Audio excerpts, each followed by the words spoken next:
Saya, apa namanya, bisa memberikan juga, satu, eee Oke, terima kasih. Assalamualaikum warahmatullahi wabarakatuh untuk Iwan Villa, saudaraku, saudara seimanku yang berada di semua menara siar yang turut didukung oleh Zulkifli M. Abbas, Yulfikar Official, Handi Selebes, dan juga Viral Asia ya, dan juga didukung oleh Mas Ronald JCC, Zion JCC, yang turut menyiarkan diskusi untuk hari ini. Aturan di sini adalah satu ya. Nah, sementara ini saya bacakan aja, nanti akan saya share aturan-aturan yang ada di sini. Yaitu jangan menghujat personal, jangan menghujat sesembahan masing-masing, dan jangan berbicara politik praktis. Dan semua itu by data. Jadi kita tidak menerima hanya asumsi-asumsi saja. Jadi sertakan data kalau mau menyangkal ataupun membuat pertanyaan. Untuk tema hari ini adalah tentang Galatia 3:13. Untuk selanjutnya mungkin Mas Juma bisa mengawali, nanti setelah open langsung dilanjutkan oleh Pak Pendeta dari Jepang ini. Silakan Mas Juma.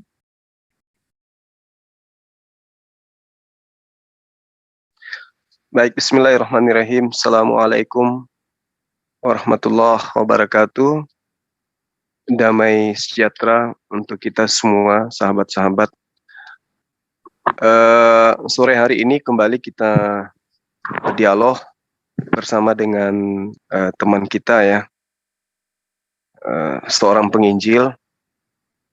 Beliau adalah penginjil domba yang kemudian ingin meluruskan menurut pandangan beliau terhadap apa yang saya uraikan beberapa saat yang lalu, bahwa di dalam Galatia 3 nomor 13, di situ ada tuduhan terhadap Yesus, bahwa Yesus itu menebus orang-orang Kristen dari kutuk hukum Taurat. Dengan jalan Yesus menjadi kutuk, ya, atau Yesus menjadi terkutuk karena Kristen, sebab ada tertulis, terkutuklah orang yang digantung pada kayu salib. Sahabat-sahabat, kenapa saya menggunakan data ini? Karena yang sepanjang saya belajar tentang Bible, saya tidak pernah menemukan ajaran di dalam Bible Perjanjian Lama bahwa ada pernyataan kalau hukum Taurat atau aturan Tuhan yang ada pada Nabi Musa itu adalah kutukan. Sedangkan yang dijual kemudian oleh Paulus dalam Galatia 3 nomor 13, jelas ya, di dalam bahasa yang kita pahami bersama, di situ jelas dikatakan bahwa Yesus Kristus telah menebus kita di sini orang-orang yang percaya kepada pengabaran Paulus. Yesus Kristus telah menebus kita, karena Paulus ini kan diutus kepada non-Yahudi ya. Kristus telah menebus kita dari kutuk hukum Taurat. Nah, ini yang menggelikan saya di sini. Sejak kapan Taurat itu kutukan? Sedangkan yang saya tahu, wujud daripada kecintaan Tuhan terhadap umat manusia, maka Tuhan memberikan ketetapan hukum-hukum dan juga aturan-aturan agar manusia itu tidak jatuh di dalam dosa. Maka Tuhan memberikan aturan main. Jangan begini, jangan begitu, jangan begini, jangan begitu. Itu karena wujud cinta Allah kepada manusia. Tuhan tidak memberikan aturan atau tidak memberikan kitab kepada hewan, kepada sapi, kepada ayam, kepada kucing, kepada asu, karena memang mereka tidak menggunakan akal.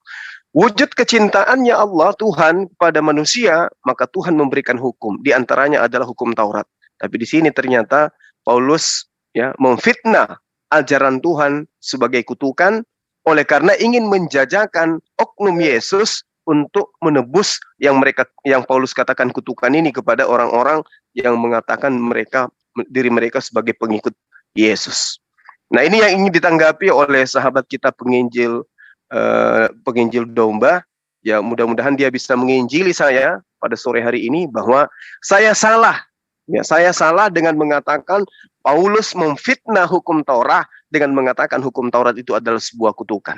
Saya kira begitu sebagai pengantar dari saya, dan insya Allah ya saya bersama dengan Allah akan mempertanggungjawabkan ini. Demikian sementara, kepada moderator saya persilahkan tersenyum. Demikian.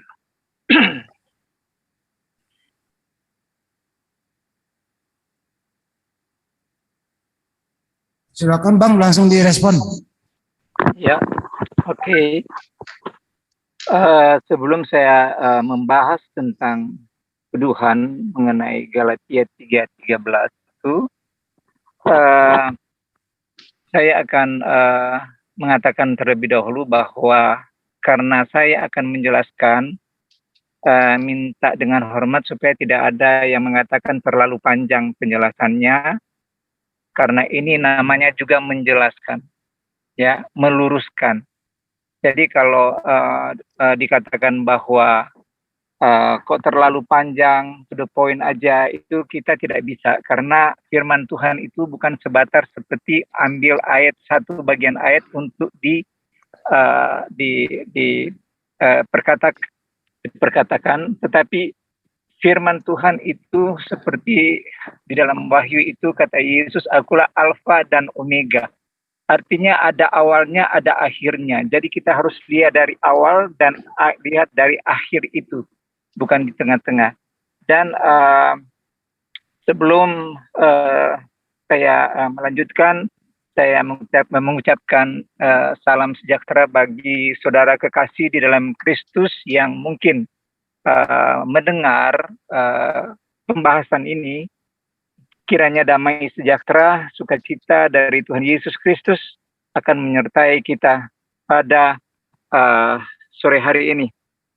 Sebagai pembukaan, sebelum kita masuk ke sana, ada pendahuluan, saya kutip ayat-ayat di dalam firman Tuhan, di dalam Alkitab tentang 2 Petrus 2.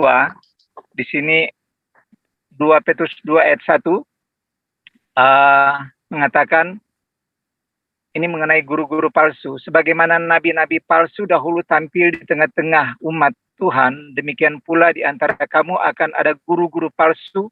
Mereka akan memasukkan pengajaran-pengajaran sesat yang membinasakan, bahkan mereka akan menyangkal penguasa yang telah menebus mereka dengan jalan demikian, segera mendatangkan kebinasaan atas diri mereka. Banyak orang akan mengikuti cara hidup mereka yang dikuasai hawa nafsu, dan karena mereka jalan kebenaran akan dihujat. Dan karena serakahnya guru-guru palsu itu akan berusaha mencari untung dari kamu dengan cerita-cerita isapan jempol. Mereka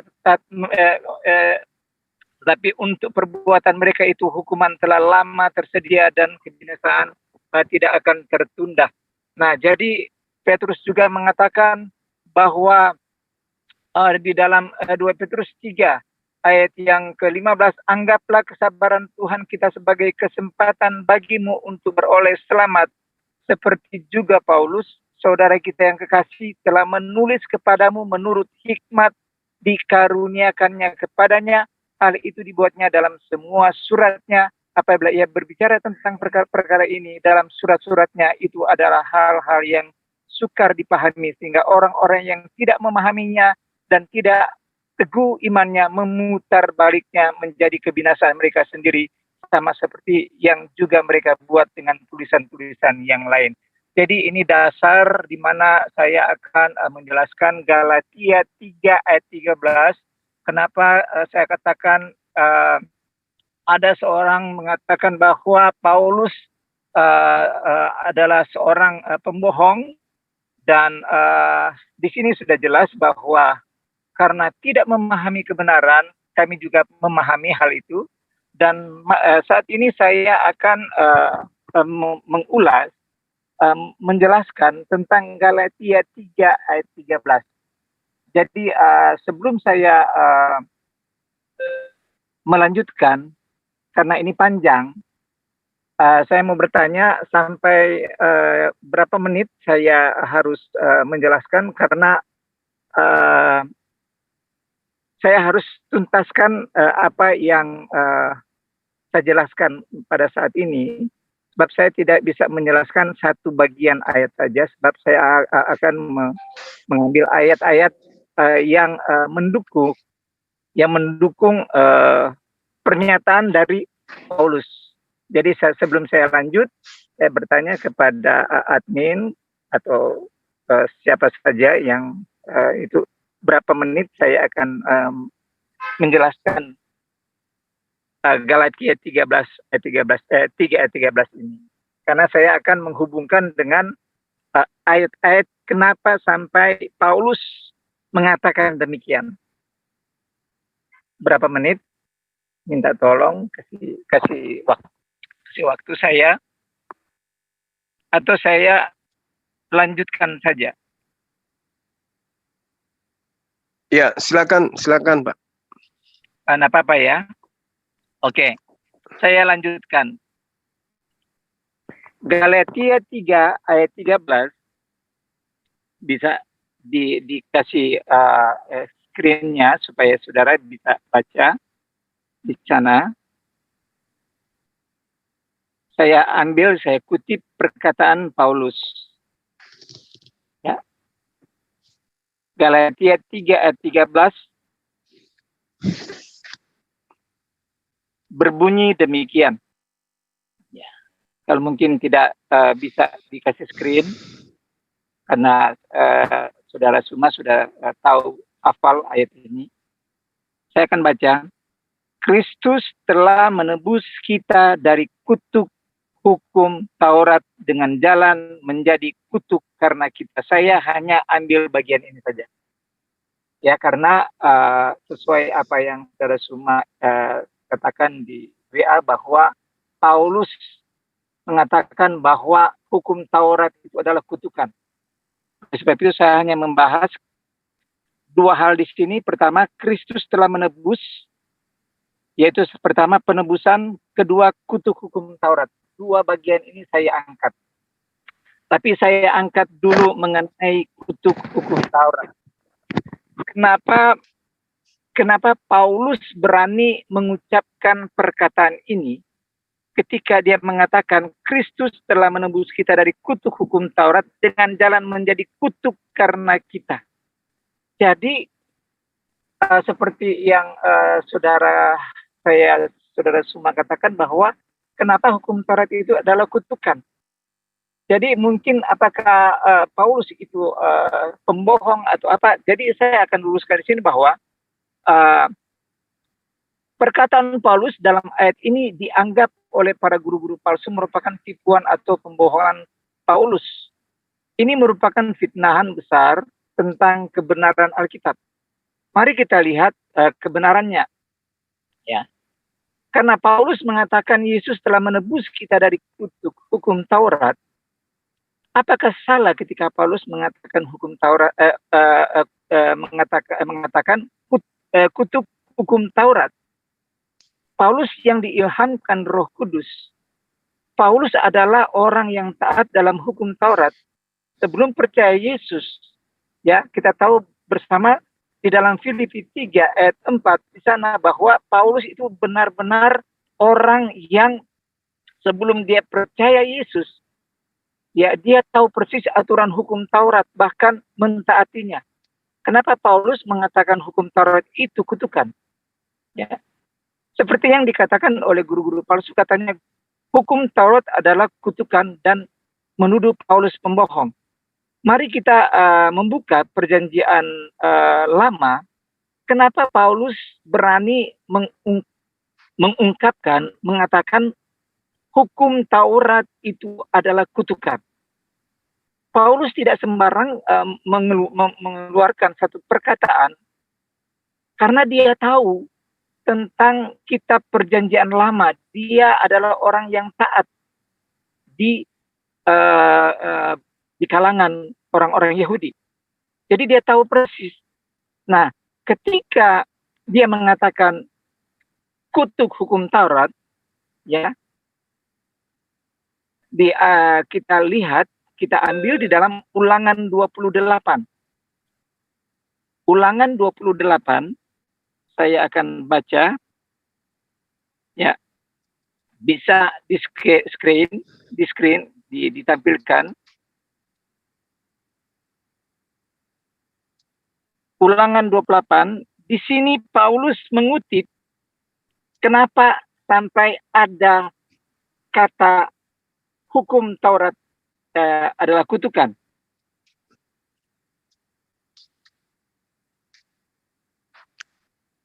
Ulangan 28 ayat yang pertama.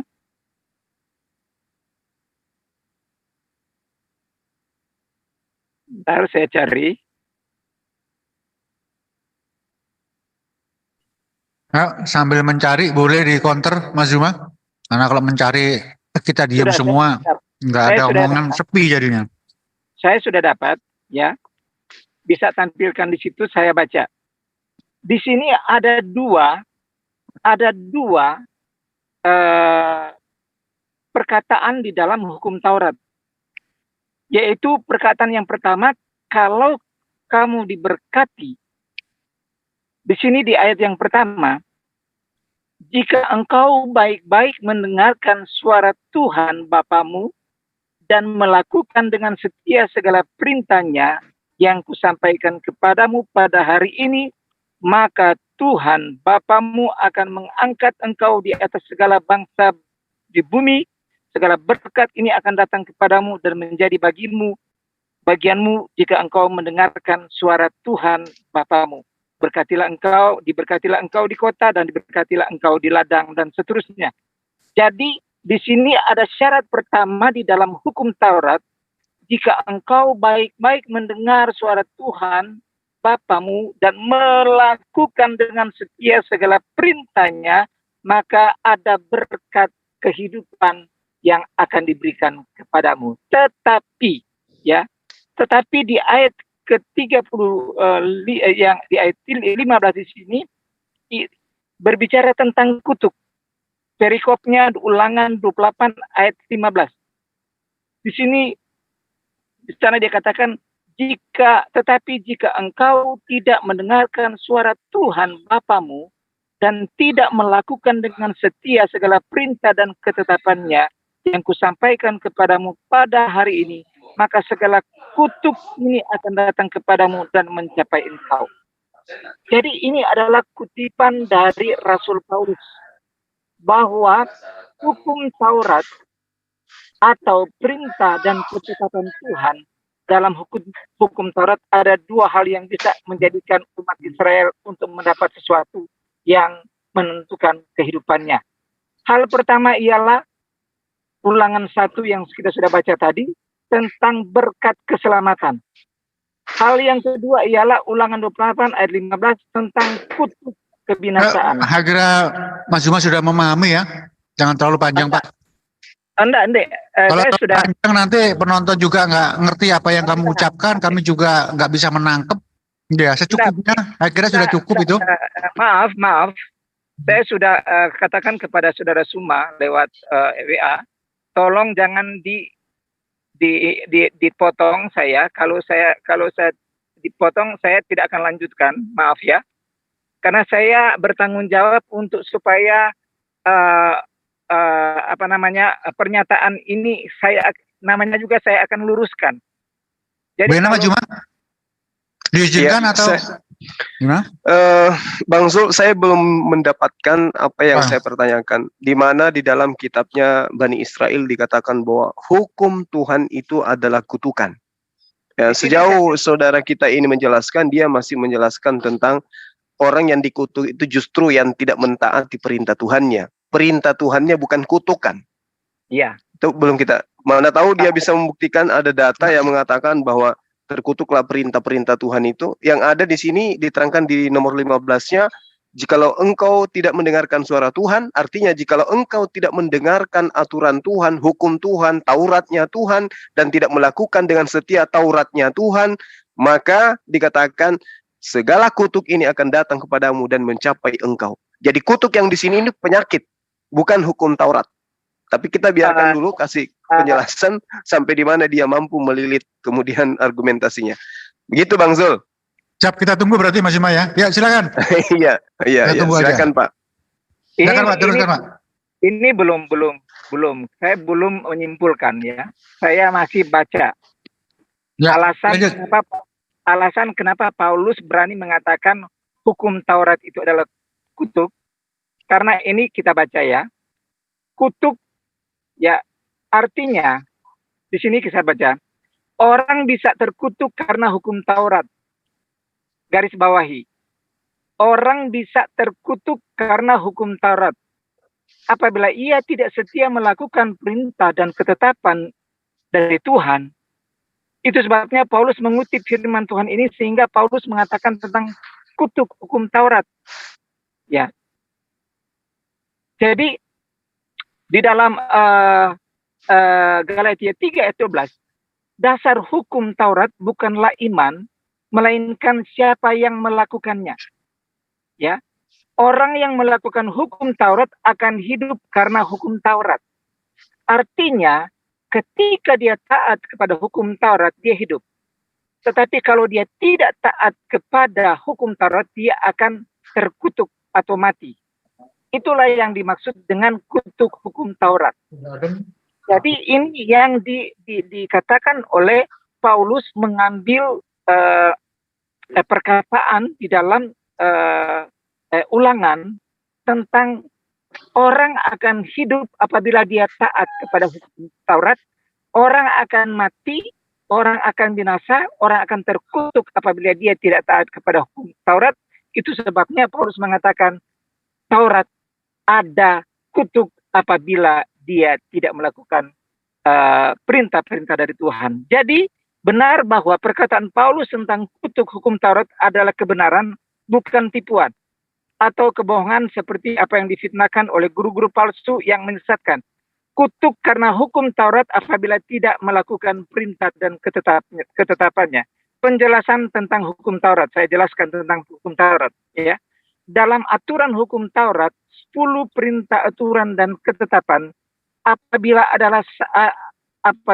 salah satu bagian hukum tidak dilakukan, ya, maka 9 ketetapan yang telah dilakukannya terhapus semua.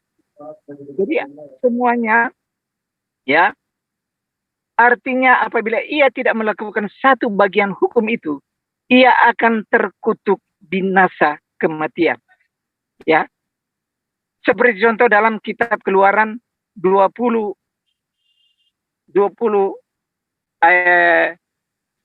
Keluaran, saya baca Keluaran 20 ayat yang ke 1 saya baca ya. Bisa kasih keluar di situ ya. Di sini mengenai ke-10 firman. 10 firman ini apabila ada seorang yang melakukan mulai dari hukum pertama, jangan membuat bagimu patung yang menyerupai apapun, dan jangan sujud menyembah kepadanya, dan di situ ada kata jangan menyebut nama Tuhan dengan sembarangan. Jadi kuduskanlah hari Sabat, hormatilah ayahmu dan ibumu supaya lanjut umurmu, dan di sini jangan membunuh, jangan berzina, jangan mencuri, jangan mengucapkan saksi dusta tentang sesamamu. Tetapi kalau ada orang melakukan ini 9 hukum yang sudah ditetapkan, tapi ada satu bagian yang dikatakan di ayat 17, Ulangan 20 ayat 17, jangan mengingini rumah sesamamu, jangan mengingini istri orang lain, jangan mengingini istri bapak atau istri anak. Itu kalau dilakukan, maka terhapuslah semua perbuatan yang dia lakukan mengenai hukum Taurat itu. Maka kalau itu dilanggar, maka kutuk itu berlaku atasnya. Artinya dia akan dihukum, ya, dia akan dibinasakan. Ya, tentang 10 ketetapan firman Tuhan atau hukum Taurat, dari yang pertama sampai yang ke-9 ia lakukan, tapi yang ke-10 perintah tidak ditaati akan terkutuk. Mungkin para imam dan para nabi sudah melakukan 9 ketetapan itu, tetapi ada ketetapan, ya, seperti dalam ayat yang ke-17, jangan mengingini rumah orang lain, jangan mengingini istri sesamamu manusia, ya, itu akan kena kutuk atau mati. Itu sebabnya ada korban penebusan salah dan korban penebusan dosa. Jadi ketika firman Tuhan ini dinyatakan, tidak sembarang ngomong, dia mengutip hal ini. Itu sebabnya tadi saya katakan hukum Taurat adalah kutukan apabila dia tidak mentaati hukum Taurat. Nah, oleh sebab itu kalau dia bersalah, ada penebusan. Ya, itu sebabnya ada korban penebusan salah dan penebusan dosa. Di zaman Perjanjian Lama, Taurat, ya, korban penebusan salah dan penebusan dosa itu melalui korban darah domba, seperti tertulis dalam Imamat 4 ayat 32 atau Imamat 5 ayat 14 ayat 17. Saudara boleh buka, silakan screen, ya, tentang imamat, tentang korban penebusan dosa dan penebusan salah, ya. Jadi kita lihat di imamat, ya, di imamat 5, saya ambil saja imamat 5 ayat 14 sampai 17 saya baca, ya. Di sana dia katakan, ini perikopnya korban penebusan salah. Kenapa harus ada korban penebusan salah? Sebab orang yang telah melanggar hukum, dia harus ada korban penebus kesalahan dan korban penebus dosa. Nah, ini sudah 20 menit loh Pak. Di timur di belakang ini saya mainkan. Jadi bagaimana saya mau jelaskan ini, karena saya sudah janji kepada itu, saya akan ya, kalau begini kan sama ini. Saya selesaikan dulu, baru nanti saya beri waktu 3 menit ke depan. Itu aja. Silakan. Saya akan saya di sini belum, masih belum. Bagaimana? Mungkin Bapak penginjil domba, mungkin habis saya nanggapin, Bapak boleh lanjutkan gitu Pak. Enggak, begini. Karena kalau sejauh ini saya belum mendapatkan poin. Firman Tuhan yang datang kepada Bani Israel itu disebut kutukan gitu loh Pak. Saya belum dapat poin. Saudara Suma, begini.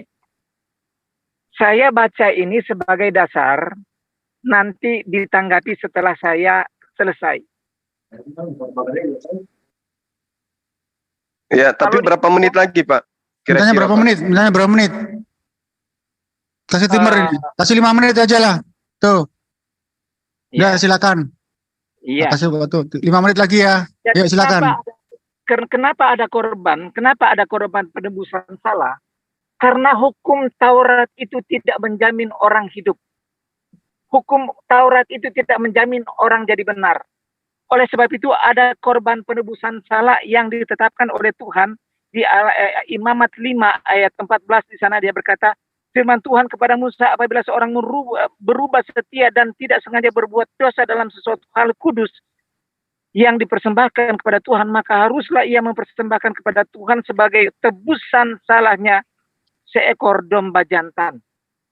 Jadi ketetapan Tuhan yang diperintahkan kepada Musa, apabila ada orang yang bersalah melanggar hukum Taurat, dia seharusnya sudah dikutuk, sudah dibinasakan. Tapi Tuhan memberikan satu kelonggaran untuk supaya dia ditebus. Dengan cara apa? Dia harus mempersembahkan, dia membawa domba jantan yang tidak ada cacat. Domba jantan yang tidak ada cacat. Dia harus bawa dan dia harus korbankan kepada Tuhan untuk menghapus, untuk menebus kesalahannya. Karena tidak ada orang yang hidup di bawah hukum Taurat itu menjadi benar. Ya, itu sebabnya ada penebusan. Dan di dalam kita lihat ya, kenapa Israel, saya persingkat saja, ya, kenapa Israel sudah melakukan korban penebusan salah. Bahkan di dalam Imamat 6 ayat 24, di situ ada korban penghapus dosa. Jadi sebelum Yesus datang sudah ada ritual korban penghapus salah dan dosa. Kenapa? Karena kutuk Taurat itu, ya, kalau mereka tidak taat, mereka binasa. Itu sebabnya ada penebusan salah dan penebusan dosa lewat korban. Korban dari domba yang tidak ada cacat. Tidak boleh ada domba yang timpang atau yang tergores sedikit, tidak boleh. Nah, oleh sebab itu, mereka harus lakukan itu. Tetapi, ketika Musa mati, maka putuslah hubungan Tuhan dengan manusia, sehingga Taurat itu tidak dapat menyelamatkan mereka, bahkan menjadikan mereka terkutuk. Itu sebabnya Paulus mengutip ayat-ayat ini bahwa Taurat itu kutukan karena mereka tidak taat kepada ketetapan firman Tuhan. Israel tidak taat, ya. Walaupun umat Israel sudah melakukan korban penebusan salah dan dosa tiap tahun, mereka tetap melakukan pelanggaran dosa. Itu sebabnya 10 firman itu harus datang ke dunia untuk merombak bait suci sekaligus dengan hukum Taurat, hukum Taurat. Jadi firman yang pernah datang di zaman Musa, dia harus datang menjadi manusia untuk merombak bait suci yang lama, merombak semua ketetapan aturan yang lama itu, ya. Dan siapakah yang merombak itu, ya? Bait suci yang lama itu akan dirombak seperti yang dikatakan di dalam Yohanes 2 ayat 19, yang mengatakan, ya, runtuhkan bait suci ini. Siapa manusia yang berani mengatakan meruntuhkan bait suci kepada orang Israel? Orang Israel, bangsa Yahudi mengatakan 40 kurang lebih 40 tahun, ya, nenek moyang membangun rumah Tuhan ini, engkau akan memerintahkan untuk merobohkannya. Siapakah Yesus yang berani mengatakan hal itu? Karena dia sudah tahu bahwa orang yang hidup di bawah hukum Taurat tidak ada kebenaran kecuali kutukan. Nah, oleh sebab itu Yesus datang sebagai penebus. Dia harus merombak semua apa yang tidak bisa terselamatkan di dalam perjanjian lama. Jadi, kenapa Yesus berani merombak rumahnya Tuhan? Siapakah Yesus sehingga berani merombak bait suci? Bahkan menggenapi sekaligus meniadakannya. Ya. Kenapa Paulus berani berkata dalam Efesus 2 ayat 15, dengan matinya ia, ya, Yesus di kayu salib. Kenapa Yesus mengatakan hal itu? Waktu 5 menit sudah habis, Pak.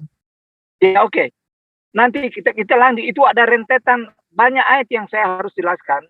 Jadi tidak ada pernyataan mengenai Paulus. Ya, harusnya waktu dipergunakan dengan baik, Pak. Tadi itu hampir 20 menit, sampai 5 menit, 25 menit loh Bapak pakai itu. Kami salah tadi kurang lebih 1-2 menit loh itu. Iya, itu sebabnya. Berarti 22 menit Bapak memakai itu. Iya, saya akan meluruskan. Jadi kalau namanya meluruskan itu harus Iya, kalau begitu saya kembalikan ke Mas Zuma, saya kasih waktu juga 22 menit ini. Ya, silakan. Silakan Mas Zuma. Oke, makasih Bang Zul. Jangan 20 menit. Berapa? Terlalu lama itu. Jadi Berapa? gini. Cukup 5 menit sampai 7 menit aja. Itu juga terlalu panjang. 5 menit aja, Bang. Oke, 5 menit. Oke, sip. Oke, langsung. Oke. Kalau Anda itu pengikut Yesus, maka saya ingin menggelitik akal saudara, di mana di dalam kitab saudara mengatakan begini. Yohanes 3 nomor 16.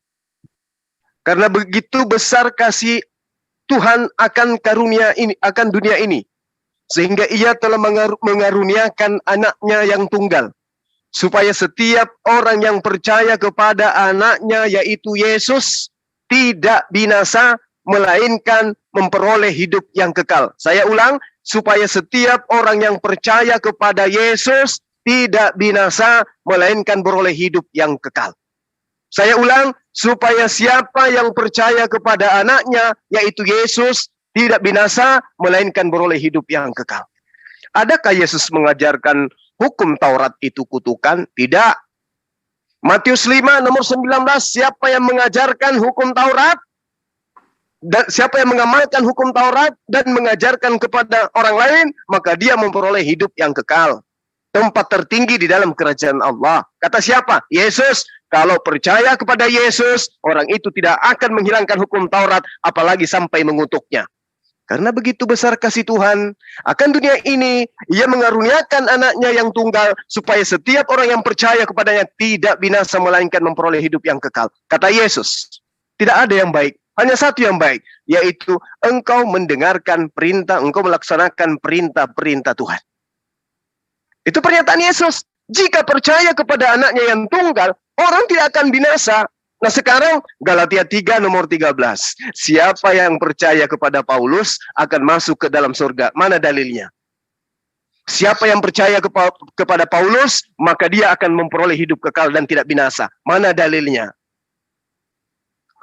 Kalau kita melihat di dalam kitab Roma, ya, Roma 7 nomor 6. Tetapi sekarang kita telah dibebaskan dari hukum Taurat. Kata siapa? Paulus. Mana dalilnya percaya Paulus akan masuk ke dalam kerajaan surga? Tetapi sekarang kita telah dibebaskan dari hukum Taurat. Kata siapa? Paulus. Mana dalilnya bahwa Paulus kalau dipercayai akan masuk ke dalam kerajaan surga? Ada? Nggak ada. Makanya Bapak habiskan waktu 20 menit lebih, tidak sedikit pun menyentuh pada esensi pertanyaan saya. Mana dalilnya bahwa hukum Taurat itu adalah kutukan? Dari Yesus, dari Musa, dari Abraham, dari Hasem, dari Bapak. Mana? Yang Anda tunjukkan Ulangan 28 justru nampar Bapak. Ulangan 28 itu nyata sekali dalilnya. Jikalau engkau baik mendengarkan suara Tuhan Allahmu dan melakukan dengan setia segala perintahnya yang kusampaikan kepadamu hari ini, maka Tuhan Allah akan mengangkat engkau di atas segala bangsa. Nah sekarang kayak mana Anda mau diangkat? Lah semua perintah Tuhan dikutuk katanya. Ayo. Sementara yang Anda katakan yang dikutuk itu adalah orangnya. Nah yang saya minta, firman Tuhan, aturan Tuhan, hukum Tuhan, ketetapan Tuhan yang disebut kutukan itu mana? Dalil dari Ulangan nomor 28 ini, nomor 16 ya, terkutuklah engkau. Engkau yang terkutuk, terkutuklah bakulmu, terkutuklah buah kandunganmu, terkutuklah engkau pada waktu masuk dan terkutuklah engkau pada waktu keluar. Mana hukum kutuk itu berlaku kepada hukum Tuhan? Tidak ada. Yang terkutuk bakul, yang terkutuk engkau, yang terkutuk kotamu. Mana aturan Tuhan yang terkutuk? Sampai-sampai anak Tuhan yang dikasihi karena sayang kepada dunia, dijadikan tumbal di atas tiang salib. Mana? Nggak ada, Pak. Ulangan 27 nomor 26 yang dipelintir oleh pendiri Kristen, Paulus, di situ jelas dikatakan, terkutuklah orang. Yang terkutuk ajaran atau orang? Orang yang terkutuk. Kenapa dia terkutuk? Karena dia tidak menepati perkataan hukum Taurat dengan perbuatan. Terkutuklah orang yang tidak menepati perkataan hukum Taurat ini dengan perbuatan. Dan seluruh bangsa harus mengatakan amin. Kami harus mengatakan amin. Karena Bapak terkutuk. Kenapa Bapak terkutuk? Karena Bapak mengatakan kami melaksanakan hukum Taurat. 10 hukum Taurat kami laksanakan. Tapi faktanya apa? Jangan ada ilah lain di hadapanku. Bapak justru menjadikan anak Maria menjadi ilah lain daripada Tuhannya Bani Israel. Nah itulah makanya Anda dikutuk. Pertanyaan saya, mana dalilnya hukum Tuhan itu adalah kutukan? Anda tidak bisa membuktikan itu.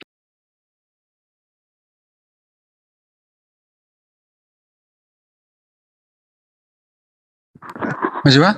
Sehingga saya katakan, Anda hidup di dalam kutukan. Anda lah yang terkutuk, bukan hukum Tuhan yang terkutuk. Apa buktinya Anda terkutuk? Anda tidak bisa membedakan antara perintah Tuhan dengan perintah Paulus. Demikian sementara. Silakan. Terima kasih. Silakan, Pak Pendeta. Oke. 6 menit ya. Saya tanggapi tentang kutukan. Kutukan itu, ya, sebelum saya masuk lebih jauh, kenapa ada kutuk? Yang dikutuk itu manusia. Orang itu kena kutuk akibat apa? Akibat hukum Taurat. Dia terkutuk bukan karena tidak tahu tentang Taurat. Orang itu kalau dia tidak mengenal Taurat, dia tidak terkutuk. Orang kalau dia tidak mengenal 10 hukum, dia tidak akan kena hukum Taurat. Kenapa? Kutuk itu muncul karena dia tahu tentang firman. Jadi firman itu yang sudah ditetapkan, lalu dilanggar, maka terjadilah kutukan kepada orang itu. Sedikit Jadi Pak Dance, penyebab dia tolong mic-nya dideketin biar kedengeran, nggak kedengeran soalnya di sananya. Jadi dari awal ya. Dari awal bagaimana? Enggak, tadi terang Pak, terang. Enggak apa-apa, lanjut Jadi aja. orang nak kutukan itu, saya katakan kepada saudara semua bahwa kalau saudara semua sekarang ya tidak tahu artinya 10 hukum Taurat, saudara semua bukan kutukan. Tidak ada kutukan. Karena saudara semua tidak tahu apa artinya hukum, apa artinya perintah. Ketika orang kena kutuk itu akibat karena tidak taat dan setia, maka dia dikutuk. Jadi penyebab orang dikutuk itu ketika dia tidak taat dan setia kepada Tuhan, dia tidak taat kepada firman yang sudah disampaikan. Maka dia terkutuk. Jadi bukan firman itu yang kutukan. Artinya orang yang kena kutuk itu adalah orang yang sudah mengenal 10 firman. Artinya penyebab dia terkutuk karena 10 firman ini. Coba kalau dia tidak tahu itu, mana dia tahu tentang kutukan? Dia tidak tahu.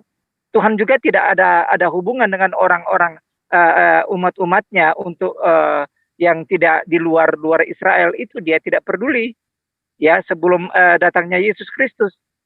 Ya, kena kutukan, orang kena kutukan akibat karena hukum Taurat. Itu sebabnya Paulus berkata ya di dalam Galatia 3 ayat 5, Yesus Kristus telah menebus kita dengan hukum Taurat.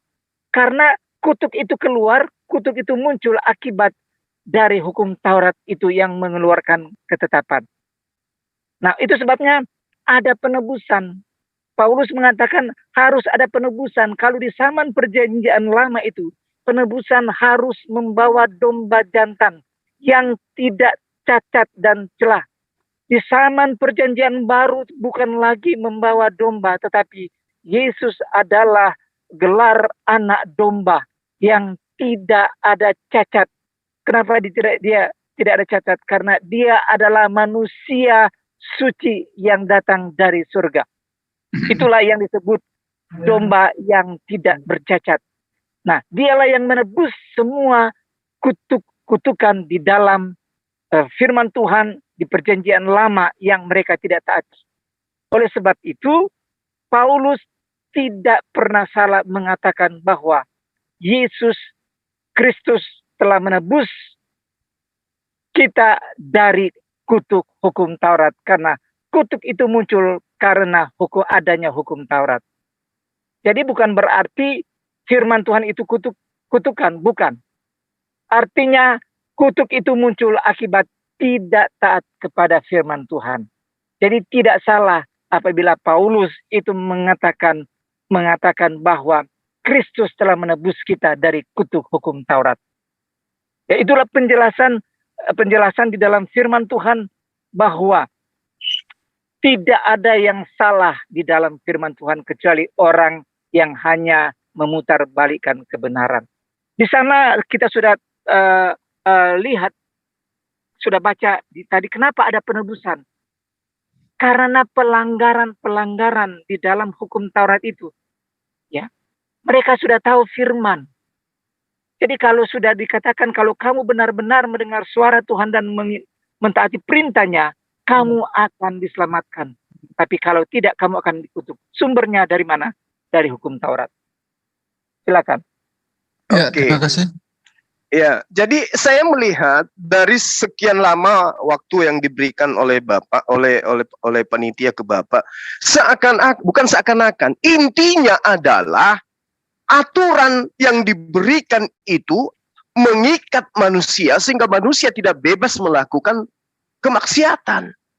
Aturan yang Tuhan berikan mengikat manusia sehingga manusia tidak bebas hidup ala binatang.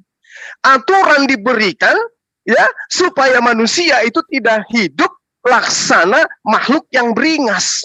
Karena adanya aturan, para Kristen tidak bebas melampiaskan syahwatnya. Ini sehingga Anda katakan kutukan. Maksudnya kalau dibuka. Itu yang saya lihat dan itu memang fakta. Kalau ini kecil ini ya nggak double. Ketika ada aturan Tuhan mengikat manusia untuk tidak bebas melakukan, itulah yang disebut kutukan.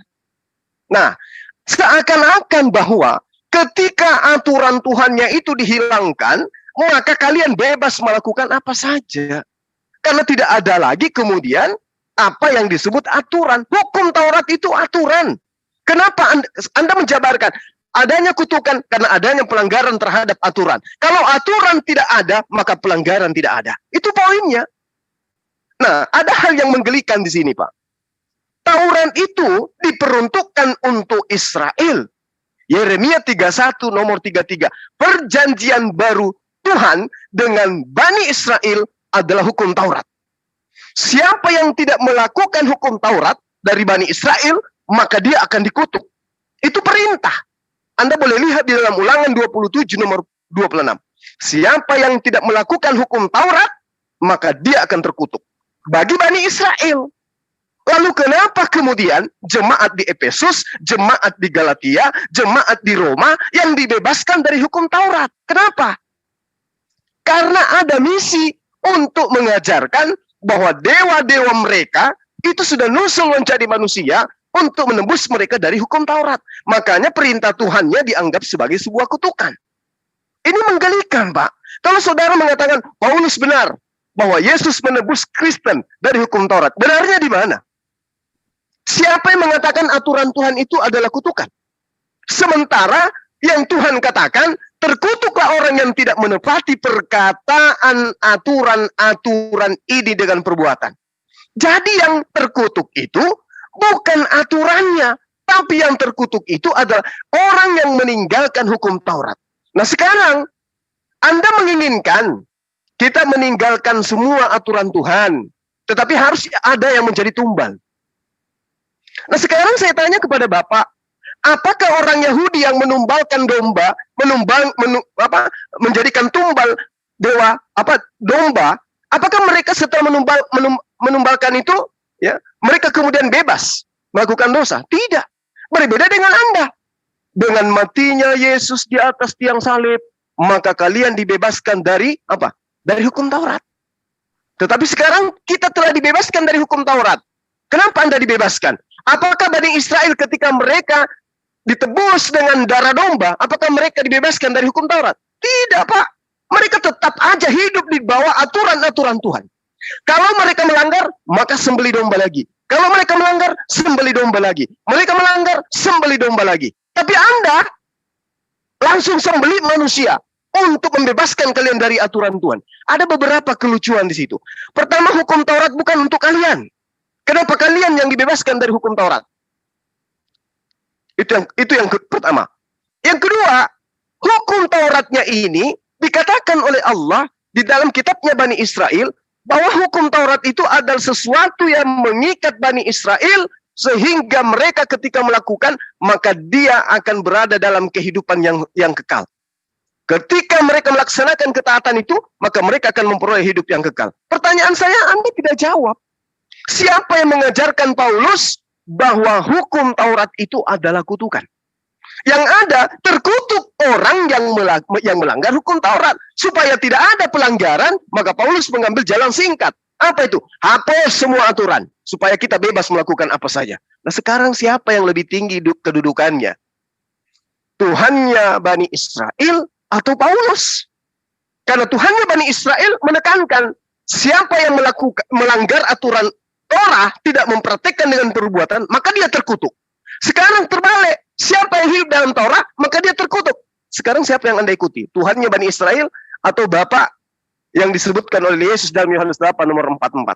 Pertanyaan saya, mana dalilnya hukum Tuhan itu adalah kutukan bagi manusia? Silakan. Oke, Ya, saya sebelumnya boleh Bapak Pendeta.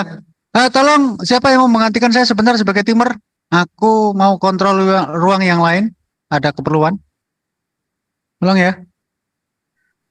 Yang lain menara siar, tolong dibantu saya. Yang lain membutuhkan saya di luar ini. Kalau nggak ada, silakan dilanjutkan secukupnya. Aku mau bergeser ke ruangan yang lain, soalnya saya dibutuhkan di ruangan yang lain. Silakan Ya, Pak Bang Pendeta. Andi. Ya, lanjut dipergunakan, saya pakai timer sendiri di sini. Lanjut Pak Pendeta.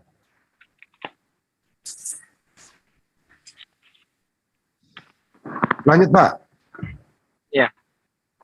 Jadi Saudara Suma, tadi saya sudah katakan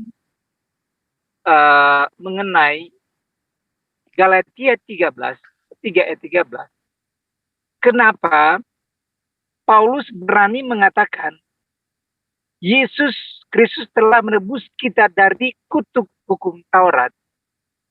Bukan berarti hukum Taurat itu adalah kutukan, tetapi firman yang telah disampaikan itu bisa menjadi kutuk.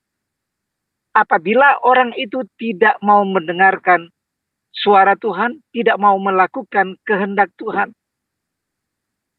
Jadi bukan berarti hukum Taurat itu adalah kutukan, tetapi bisa menjadi kutuk apabila dia tidak taat. Itu sebabnya Paulus mengutip di dalam Ulangan, tadi saya sudah jelaskan bahwa di Perjanjian Lama, Ulangan 28 tentang hukum Taurat, ya, satu saja tidak tidak dilakukan, dilanggar, itu sudah masuk pada kategori kutuk. Itu sebabnya ada penebusan. Ya, jadi akibat hukum Taurat ini keluar, maka muncullah kutuk itu. Jadi kalau tidak ada hukum Taurat, tidak ada kutuk. Karena Tuhan tidak menetapkan satu aturan.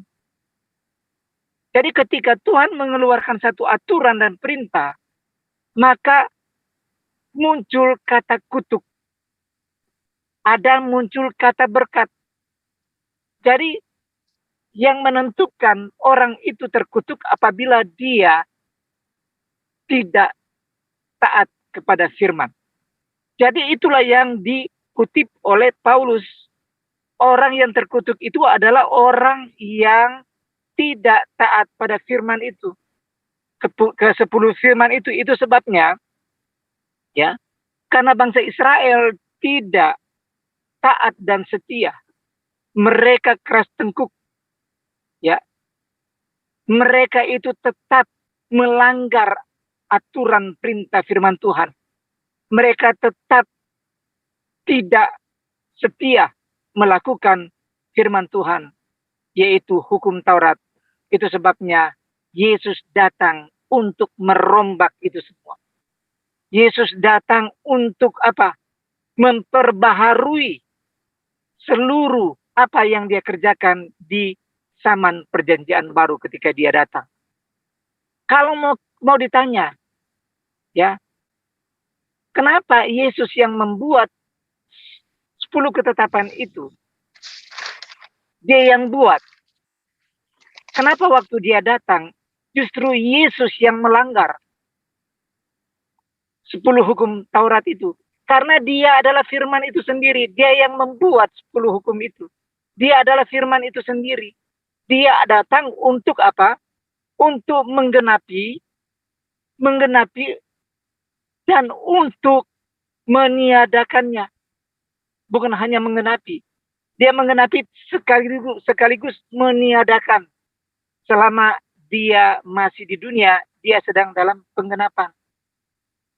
Jadi itu sebabnya Paulus mengatakan, ya, Yesus Kristus telah menebus kita. Ya. Menebus kita itu berbicara kepada orang-orang jemaat di Efesus. Jemaat di Efesus ada orang Yahudi, bukan cuma orang-orang asing. Ya, pelayanan Paulus ada orang Yahudi. Karena di situ dia menyinggung tentang hukum Taurat. Sebab orang di luar Yahudi mereka tidak paham tentang hukum Taurat. Jadi itulah yang disampaikan oleh Paulus, bahwa Yesus menebus kita dari hukum kutuk karena pelanggaran-pelanggaran. Bukan berarti firman itu adalah kutuk. Tetapi pelanggaran kita lah yang menjadikan kita terkutuk. Itu yang dimaksud di dalam firman Tuhan. Itu yang dimaksud oleh Paulus. Ya.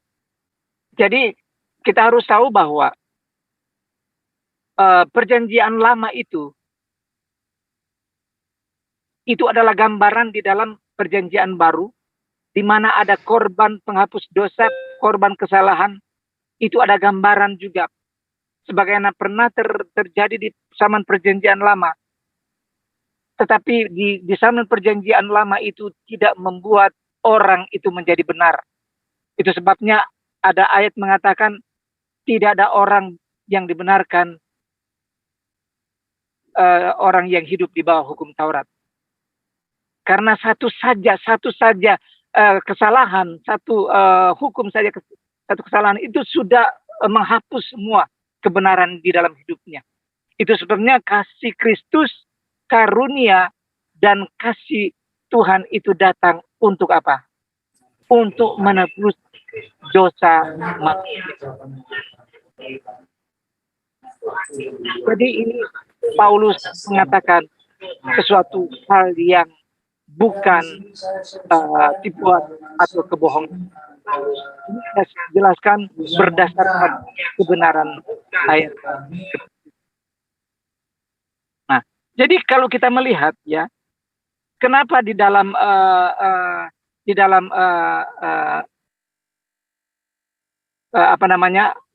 luar agama Yahudi, di luar agama Kristen, tidak ada namanya korban penghapus salah dan korban penghapus dosa. Kenapa hanya ada di kitab perjanjian lama dan kitab perjanjian baru? Karena betapa pentingnya kata penebusan. Sebab tidak ada orang yang hidup benar di bawah kolong langit ini. Sebab itu Tuhan datang untuk menebus, karena kita adalah orang-orang yang tidak layak di hadapan Tuhan, makanya kita harus ditebus. Ya, dengan darah yang mahal. Darah Yesus yang telah menebus dosa manusia, itulah yang dikutip oleh... Cukup Pak, udah lewat 5 menit. Ya oke, silakan. Ya, kalau bisa gini aja Pak. Tektok aja, to the point aja tanya jawabnya ya Bang Juma ya. Iya, harusnya segitu. Iya. Lanjut Bang. Iya. Satu poin gitu loh per poin. Lanjut Bang Juma. Iya. Jadi yang saya katakan bahwa Yesus menebus orang Kristen yang bukan ditujukan Taurat, itu yang menggelikan. Taurat diperuntukkan kepada Bani Israel. Kenapa non-Israel yang ditebus dari hukum Taurat? Lalu kemudian ketika saudara mengatakan bahwa bukan perintah Tuhannya yang kutukan, tetapi orang yang melanggar hukum Taurat itulah yang terkutuk. Nah, sekarang Anda menjadikan Yesus itu sebagai tumbal untuk menebus kalian dari hukum Taurat. Sementara di dalam pengajaran daripada hukum Taurat, siapa yang melanggar hukum Taurat maka terkutuk. Siapa yang terkutuk maka upahnya adalah dosa. Nah, agar Kristen tidak terkutuk, maka hukum Tauratnya yang harus dihilangkan. Hukum Tauratnya yang harus dihapuskan. Jadi ibarat kata di negara kita ini, supaya tidak ada orang yang ditilang, maka semua aturan-aturan tentang tata tertib lalu lintas itu dihapus. Supaya tidak ada yang ditilang. Supaya tidak ada lagi lampu merah, pelanggaran lampu merah. Tidak ada lagi pelanggaran tanpa SIM, tidak bawa STNK, naik motor tidak pakai helm. Itu yang ada di dalam agama Anda, kan lucu. Aturan Tuhannya dihilangkan supaya bebas menggunakan kendaraan seenak perutnya. Ini yang terjadi kepada Anda. Sementara di dalam ajaran hukum Taurat, ketika kemudian ada di antara Bani Israel yang melanggar lampu merah, mereka harus mengikuti aturannya. Membayar pajak di pengadilan ketika mereka melanggar rambu-rambu lalu lintas. Habis itu kembali melaksanakan ketaatannya terhadap aturan rambu-rambu lalu lintas. Sementara di agama Anda, tiang rambu-rambu lintasnya hancurkan semua. Aturan-aturannya hancurkan, helm semua pecahkan. Nggak ada itu lagi aturan, karena kita sudah dibebaskan. Ini aturan dari mana Bapak terima itu? Sementara Tuhan sendiri yang mengajarkan kepada Bani Israel, haruslah engkau mengasihi Tuhan. Perintah harus itu wajib, Pak. Wajiblah engkau mengasihi Tuhan. Hendaklah kamu wajib mengasihi. Hendaklah kamu wajib mentaati. Apa itu? Aturan. Dengan setia. Ulangan 11 nomor 1, apa itu masih kurang, Pak? Haruslah engkau mengasihi Tuhan Allahmu dan melakukan dengan setia kewajibanmu terhadap Dia. Dengan cara apa? Dengan cara berpegang kepada segala ketetapan, aturan, dan perintahnya. Nah, sekarang Paulus menghapuskan perintah, menghapuskan peraturan, menghapuskan ketetapan Tuhan. Sementara Tuhan memerintahkan wajib engkau mentaati dengan setia peraturanku. Sekarang yang Anda ikuti yang mana? Bapak yang di surga atau Bapak Paulus? Iblislah yang menjadi bapakmu. Dan engkau mau melakukan keinginan-keinginan bapakmu. Sekarang ketika orang Kristen menyeru Tuhan kepada Yesus, bermujizat dengan nama Yesus, bernubuat demi nama Yesus, mengusir setan dengan nama Yesus. Diusir nggak Kristen itu? Diusir. Kenapa? Karena tidak melakukan kehendak Bapakku yang ada di surga. Apa kehendak Bapakku itu? Kehendak Bapakku adalah kamu wajib dengan setia melakukan perintah, ketetapan, dan aturanku. Berarti hukum Taurat itu kekal. Siapa yang mengatakan harus ditebus, harus digenapi, harus dihilangkan, harus dilenyapkan? Paulus. Makanya saya katakan kepada Anda, ya, Paulus itu memfitnah aturan Tuhan. Paulus itu menghapuskan perintah Tuhan. Dia lebih Tuhan daripada Tuhan itu sendiri. Kenapa? Karena 3 miliar orang lebih mengaminkan perkataan Paulus daripada perkataan Tuhan yang ada dalam hukum Taurat. Haruslah engkau mengasihi Tuhan Allahmu dengan melakukan setia kewajibanmu. Tadi Anda memplesetkan, menyesatkan ajaran agama lain. Tolong Pak, ya, Anda harus sadari itu. Anda menyesatkan banyak orang. Anda mengatakan siapa yang melanggar satu hukum maka sama dengan melanggar hukum semuanya. Nggak ada itu. Yang ada, terkutuklah orang yang tidak menepati perkataan hukum Taurat ini dengan perbuatan. Jadi kalau dikatakan jangan makan babi, harus dibuktikan jangan makan babi. Ibadah Sabat harus dibuktikan ibadah Sabat. Jangan ada ilah lain, buktikan jangan ada ilah lain. Sujud dalam menyembah, buktikan dengan sujud. Sunat, puasa. Harus Pak, harus melaksanakan teori yang ada di dalam Taurat dengan praktek. Kalau tidak terkutuk Pak. Apalagi menghilangkan semuanya. Enak kali anak Maria Anda ambil untuk menjadikan tumbal supaya kalian bebas sebebas-bebasnya. Nggak bisa. Masuk ke rumah ibadah, sudah tidak pakai sunat, sudah tidak mandi junub, tidak lepas alas kaki, tidak basuh wajah, tidak basuh kaki. Masuk di dalam, nyembah lagi anak manusia. Itu gimana ceritanya itu semuanya melanggar aturan Tuhan, Pak? Apa sebabnya Kristen itu begitu? Karena mereka tidak lagi memiliki aturan Tuhan. Yang mereka punya adalah aturan Paulus. Makanya Yesus katakan, iblis saya menjadi bapakmu. Makanya semua aturan yang Anda lakukan sekarang, apapun itu, semuanya bersumber dari ajaran Paulus. Nah sekarang mana aturan Tuhannya? Sementara Tuhan, terkutuklah orang yang meninggalkan teori yang ada di Taurat dengan tidak mempraktikkan dengan perbuatan. Itu dalilnya Pak. Bahkan Anda memulai dengan ulangan 28 nomor 1. Harusnya Anda malu. Jikalau engkau baik, ya, mendengarkan suara Tuhan, dan melakukan dengan setia segala perintahnya, yang kusampaikan kepadamu hari ini, maka Tuhan Allahmu akan mengangkat engkau di atas segala bangsa di bumi. Bagaimana sebaliknya? Kalau engkau tidak mendengarkan, apa sebaliknya? Maka engkau akan dilemparkan ke neraka. Di mana tertulis itu? Matius 5 nomor 19. Itu jelas loh Pak.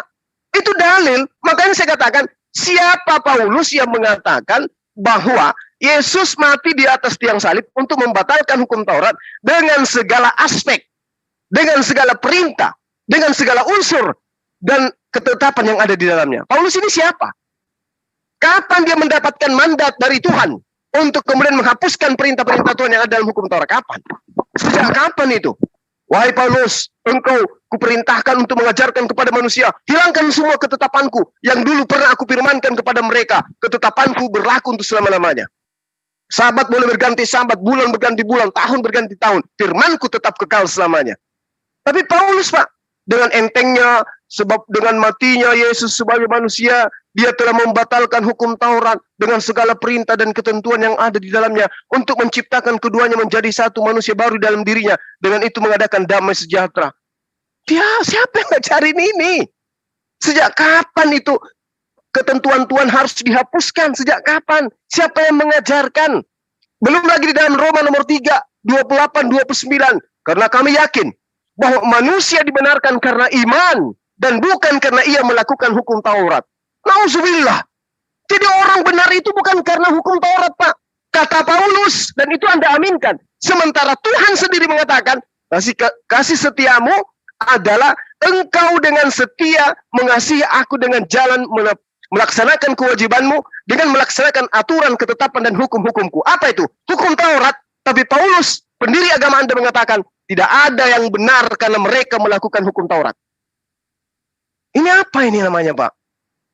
Ini fitnah terhadap perintah Tuhan. Ini kurang ajar namanya, Pak. Perintah Tuhannya dianggap sebagai sebuah pelanggaran. Ketika ditaati, maka dianggap itu kutukan. Karena kami yakin bahwa manusia dibenarkan karena iman dan bukan karena ia melakukan hukum Taurat.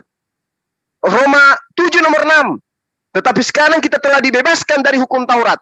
Sejak kapan kalian dibebaskan? Sejak kapan Kristen itu terikat dengan hukum Taurat? Sejak kapan? Di mana di dalam kitab Taurat bahwa hukum Taurat itu diperuntukkan untuk non-Yahudi? Di mana? Tunjukkan kepada saya. Tetapi sekarang kita dibebaskan dari hukum Taurat. Emang kapan kalian hidup di bawah hukum Taurat? Kapan? Kapan Tuhan berfirman untuk kalian hukum Taurat itu kapan? Kenapa kalian yang dibebaskan? Kan lucu. Sebab kita telah mati bagi dia yang mengurung kita, sehingga kita sekarang melayani dalam keadaan baru menurut roh dan bukan dalam keadaan lama menurut hukum Taurat. Berarti benar yang saya katakan, saya tidak memfitnah. Kristen itu tidak lagi hidup di dalam aturan Tuhan, tapi hidup di dalam aturan Bapa yang disebutkan Yesus di dalam Yohanes 8 nomor 44, iblislah yang menjadi bapakmu. Dan kamu mau melakukan keinginan-keinginan bapakmu itu. Sekarang kita tidak lagi hidup dalam keadaan lama, tetapi kita hidup di dalam menurut roh dan bukan dalam keadaan lama menurut hukum Taurat. Sekarang orang Kristen hidup dalam hukum Taurat, tidak. Mereka adalah pelanggar-pelanggar ketetapan-ketetapan Tuhan demi untuk melakukan keinginan-keinginan Paulus, Bapa yang dinubuatkan oleh Yesus dalam Yohanes 8 nomor 44. Iblislah yang menjadi bapakmu. Paulus juga dalam 1 Korintus mengaku, akulah bapakmu di dalam Yesus Kristus. Berarti benar, klop dengan pernyataan serta nubuatan itu. Oleh karena itulah kemudian ketika Bapak ingin meluruskan saya tentang apa yang saya katakan Galatia 3 nomor 13, semakin nyata, semakin Anda ingin mengatakan, mengkantor pernyataan saya, semakin nyata bahwa Kristen itu adalah anti Yesus, anti Kristus. Itu yang Anda harus pahami. Sudah hampir sejam Anda tidak bisa menunjukkan kepada saya bahwa hukum Tuhan itu adalah kutukan. Yang terkutuk justru orang yang meninggalkan hukum Taurat. Tapi bagaimana dengan orang yang menghapuskan hukum Taurat? Ada enggak konsekuensinya? Ada pasti. Sedangkan orang meninggalkan satu hukum saja tidak dibuktikan dengan perbuatan, dia terkutuk. Apalagi dihapuskan semuanya. Apalagi mengambil anak manusia, menjadikan tumbal untuk menggantikan kalian, untuk taat kepada perintah-perintah Tuhan. Galatia 5 nomor 1. Dengan matinya Yesus kita dimerdekakan. Dengan matinya Yesus kita dibebaskan. Dari mana? Dari hukum-hukum Tuhan. Berarti kalian bebas mau melakukan apa saja boleh. Makanya di dunia barat, gereja boleh-boleh saja menikahkan laki-laki, perempuan-perempuan, bahkan manusia dengan hewan. Boleh. Kenapa? Mereka sudah dibebaskan dari segala hukum. Galatia 5 nomor 1. Siapa yang mengajarkan kalian? Paulus. Mana tinggi kedudukan Paulus dengan Tuhannya Bani Israel? Kenapa dia yang harus kalian taati? Kenapa bukan kepada Yesusnya kalian taati? Karena dia adalah anak yang harus dipercaya. Barang siapa yang percaya kepada anak, dia akan memperoleh hidup yang kekal. Kenapa kalian tidak percaya kepada dia? Kenapa harus percaya kepada Paulus? Sementara dia, anak Tuhan yang kalian maksud itu dikatakan oleh Tuhan dalam Yohanes 6, inilah anakku yang kukasih, kepadanya aku berkenan. Barang siapa yang percaya kepada dia, dia akan memperoleh hidup yang kekal. Kenapa nggak percaya kepada Yesus? Ketika Yesus mengatakan, hidup itu adalah mentaati segala perintah-perintah Bapa. Bukan setiap orang yang menyeru kepadaku, Tuhan, Tuhan akan masuk ke dalam kerajaan surga. Melainkan mereka yang melakukan kehendak Bapakku yang ada di surga. Kenapa kalian tidak percaya itu? Apa kehendak Bapa itu? Lakukan dengan setia kewajibanmu, dengan hidup di dalam ketetapan, hukum-hukum, dan aturan-aturanku. Apakah kalian melakukan kehendak Bapa yang Yesus maksud? Tidak. Kalian adalah anti-Kristus, kalian adalah anti-Yesus, yang membawa-bawa Yesus untuk menutupi aib kalian yang sesungguhnya. Kalian hanyalah serigala yang nyamar seperti domba. Demikian. Silakan Bang. Oke. Saya kutip pernyataan Saudara Suma mengenai miliaran orang ikut kepada Paulus. Betul. Oke ya. Kenapa miliaran orang ikut percaya kepada pemberitaan Paulus? Bukan hanya miliaran orang. Saya baca sekali lagi. 2 Petrus 3 ayat 15. Anggaplah kesabaran Tuhan kita sebagai kesempatan bagimu untuk beroleh selamat. Seperti juga Paulus, saudara kita yang kekasih, telah menulis kepadamu menurut hikmat yang dikaruniakan kepadanya. Hal itu dibuatnya dalam semua suratnya. Apabila ia berbicara tentang perkara-perkara ini dalam surat-suratnya, itu ada hal-hal yang sukar dipahami, sehingga orang-orang yang tidak memahaminya dan yang tidak teguh imannya memutarbalikkan menjadi kebinasaan mereka sendiri, sama seperti yang juga mereka buat dengan tulisan-tulisan yang lain. Paulus bukan saja orang Kristen yang mengakui Paulus. Petrus adalah murid kesayangan Yesus, mengakui hikmat Paulus. Itu sebabnya saya mau katakan, Yesus dipilih karena sebelum Yesus naik ke surga, dia sudah kasih ancang-ancang, ada seorang penolong yang lain yang akan aku utus. Oleh sebab itu, saudara semua mengatakan bahwa Paulus itu akan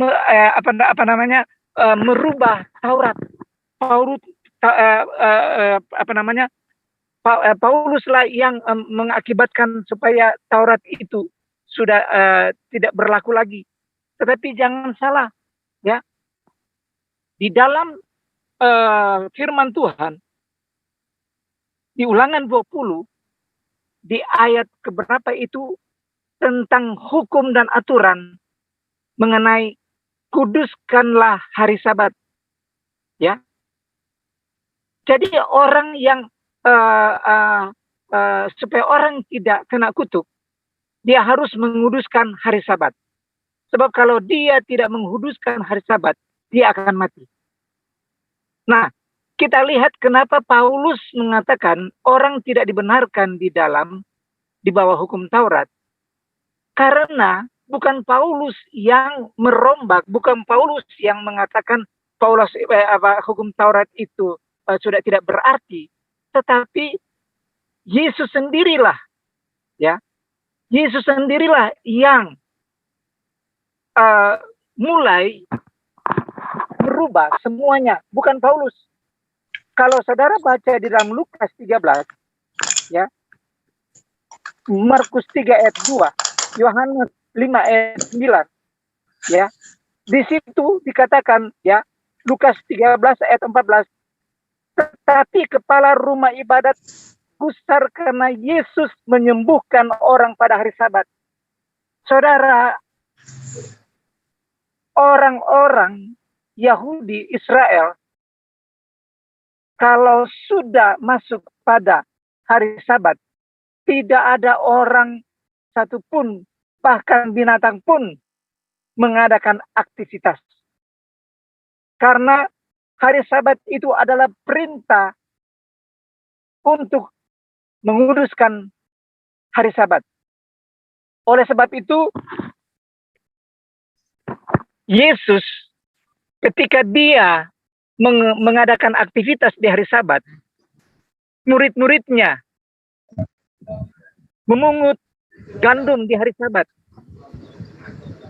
Yesus menyembuhkan orang pada hari Sabat.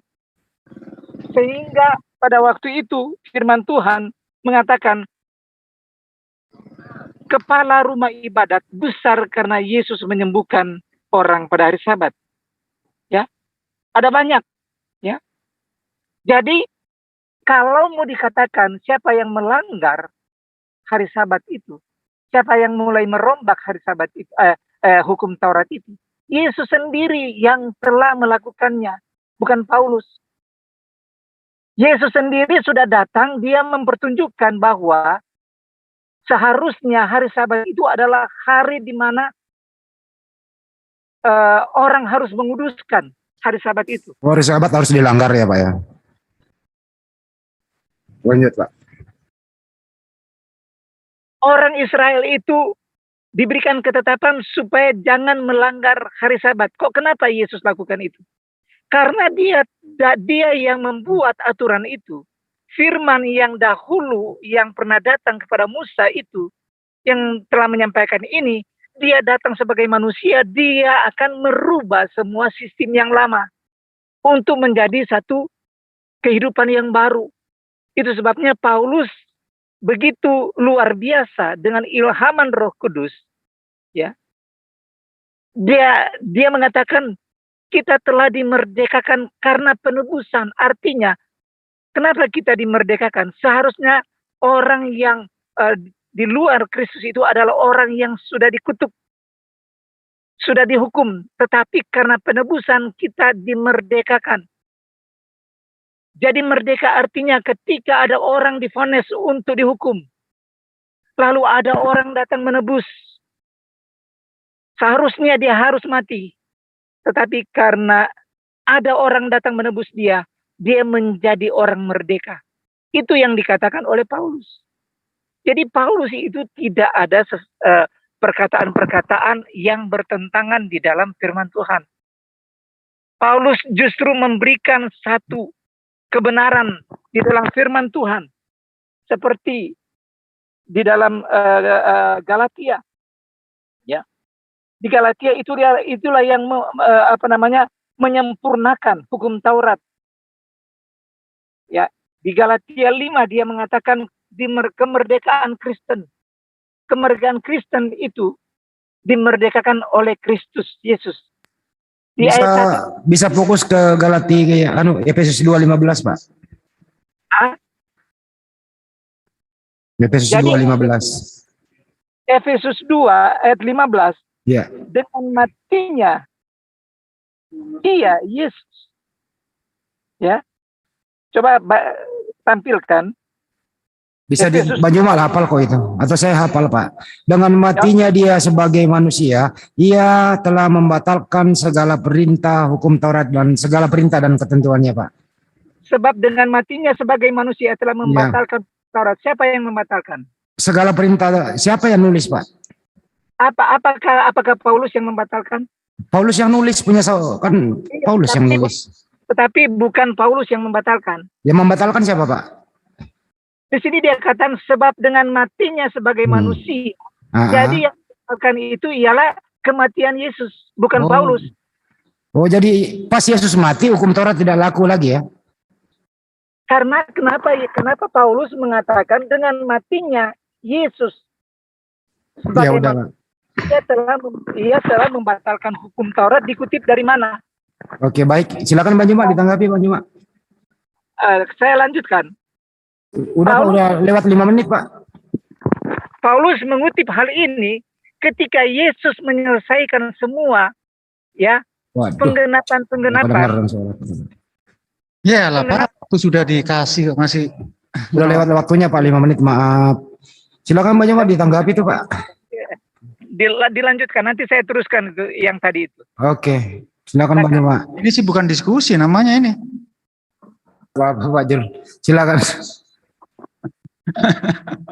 Oke, jadi gini, Pak, saya katakan gini. Kalau Anda mengatakan 1 Petrus, 2 Petrus menceritakan tentang Paulus, Anda salah di situ. Anda masih perlu mendalami kitab Anda berarti. Pengakuan Paulus ya, pengakuan Paulus di Galatia 2 jelas menerangkan bahwa Petrus diutus kepada orang Yahudi. Kalau Petrus diutus kepada orang Yahudi, ngapain dia ngurusin jemaat-jemaat di Kiliki menerangkan tentang Paulus? Ngapain coba? Sementara Anda menuduh Petrus menceritakan bahwa Paulus itu adalah orang yang dikasihi, orang yang begini dan bengono. Sementara di dalam pengakuan Paulus sendiri, dia menuliskan bukan berdasarkan firman Tuhan, melainkan sebagai orang bodoh yang berkeyakinan. 2 Korintus 11 nomor 17. Itu pertama. Kedua, ketika saudara mengatakan bahwa Petrus menceritakan tentang Paulus, Anda sekali saya katakan, Anda masih perlu pendalaman Bible. Anda masih minim. Kenapa saya katakan masih minim? Anda coba lihat di dalam kitab Anda sendiri. Galatia 1 nomor 22, nomor 23.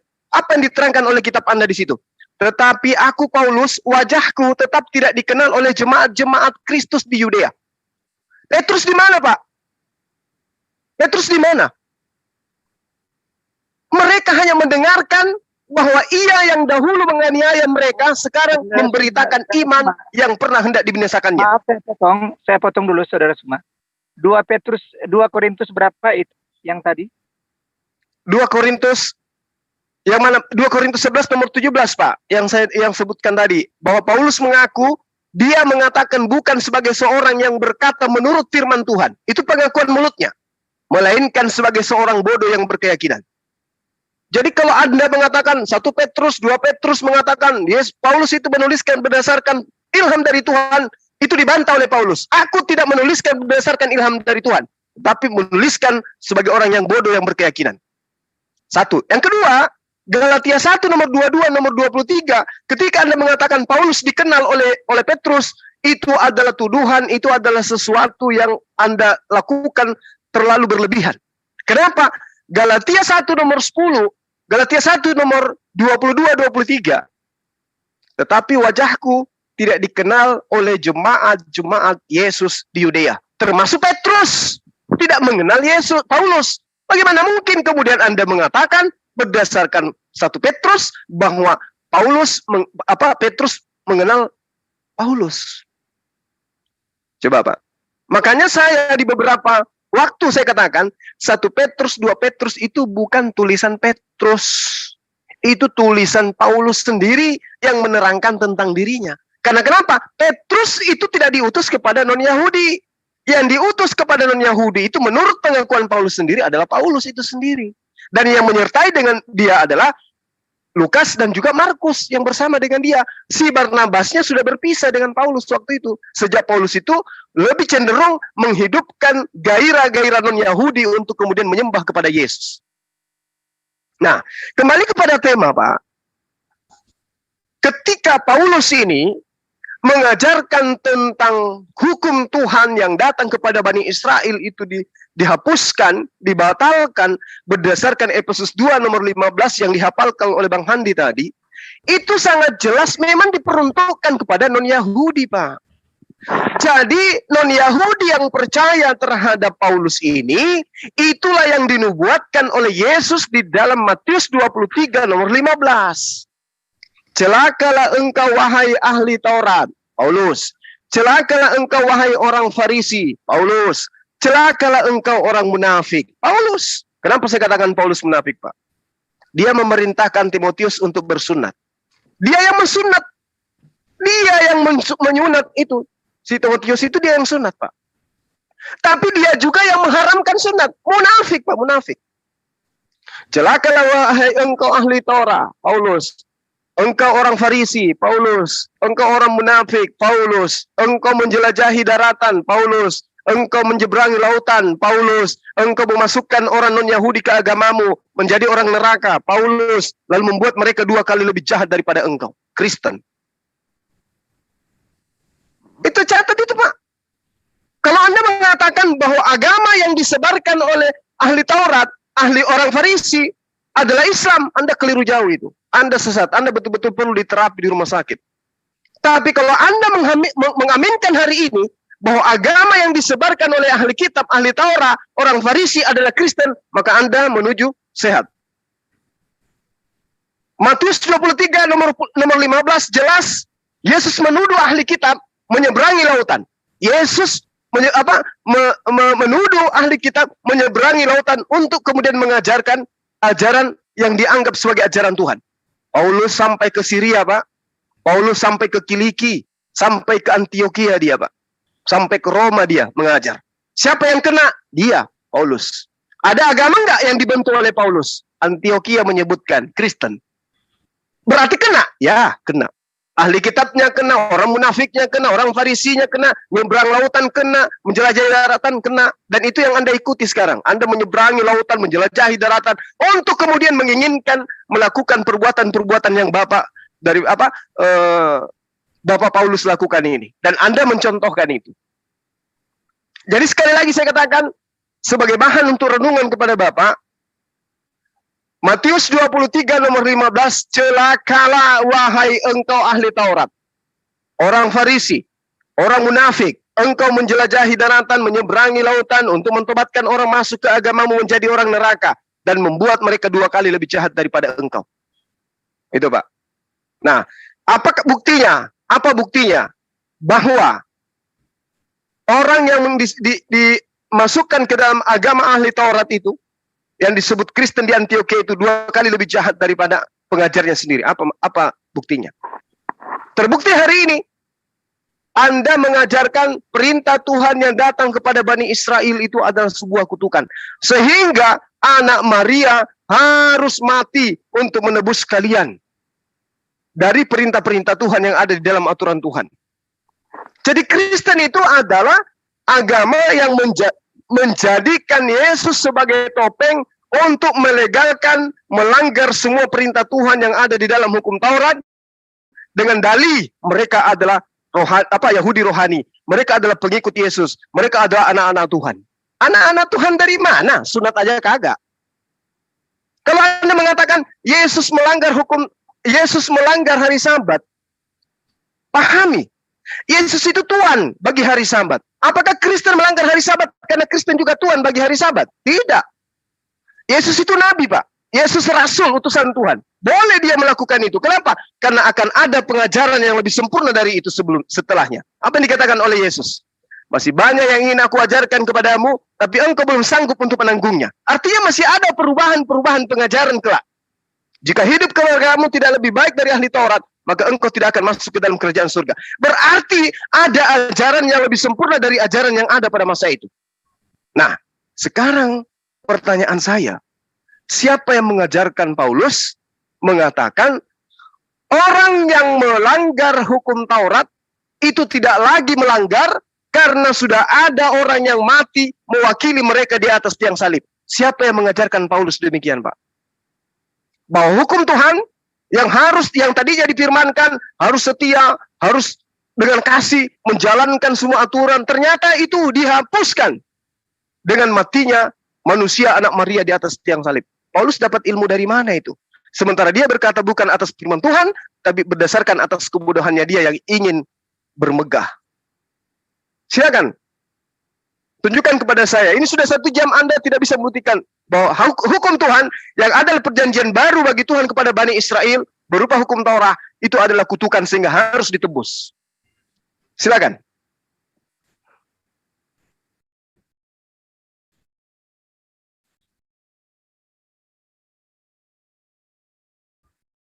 Ya, saudara, saya akan lanjutkan. Saya bingung saya mau jawab yang mana sebab terlalu banyak. Tapi saya kutip dulu pernyataan saudara semua mengatakan bahwa Paulus itu adalah ahli Taurat. Paulus itu bukan ahli Taurat. Sebab Paulus itu masih muda, belum ada hak untuk menjadi seorang guru. Dia bukan ahli Taurat.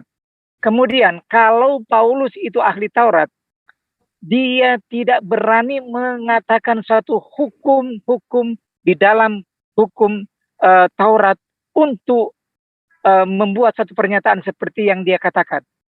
Sebab dia orang taat dalam hukum Taurat. Ya.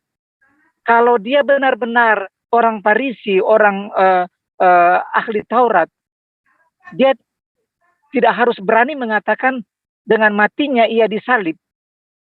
Ya, dia sudah membatalkan dan meniadakan seluruh ketentuan di dalam hukum Taurat. Dia tidak harus memperkatakan itu sebab dia adalah ahli Taurat. Jadi salah kalau saudara semua mengatakan, Yesus mengatakan, terkutuklah engkau, hai orang-orang Farisi, hai orang ahli Taurat. Sebab itu bukan kena kepada Paulus. Kemudian, apa yang saya mau katakan? Saya mau katakan mengenai pernyataan Paulus mengenai dengan matinya ia di kayu salib, dia telah membatalkan.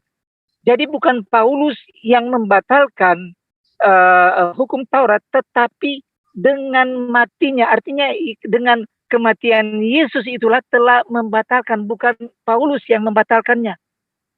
Artinya kenapa Paulus mengutip dengan matinya ia?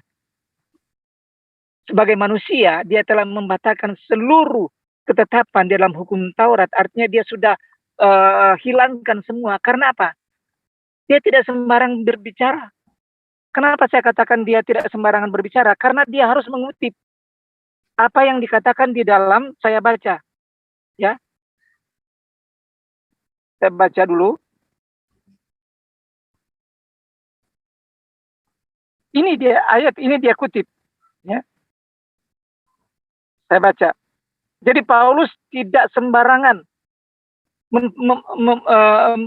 memperkatakan sesuatu yang tidak didasarkan di dalam firman Tuhan. Ya, saya baca, ketika detik-detik Yesus akan meninggalkan semua tugas dan pelayanannya. Artinya, semua apa yang dia kerjakan di dunia ini, dia sudah genapkan semua. Itu sebabnya ketika Yesus berkata di dalam Yohanes 19, ayat yang ke-30, sesudah Yesus minum anggur asam itu, berkatalah ia. Ini pada waktu di mana Yesus mengatakan ini. Ini detik-detik dia akan menundukkan kepalanya, artinya dia mati. Itu sebabnya Paulus mengutip perkataan ini, dengan matinya ia sebagai manusia, ia telah membatalkan. Karena apa? Karena Yesus mengatakan sudah selesai. Artinya semua apa yang dia kerjakan di dunia, penggenapan sudah selesai.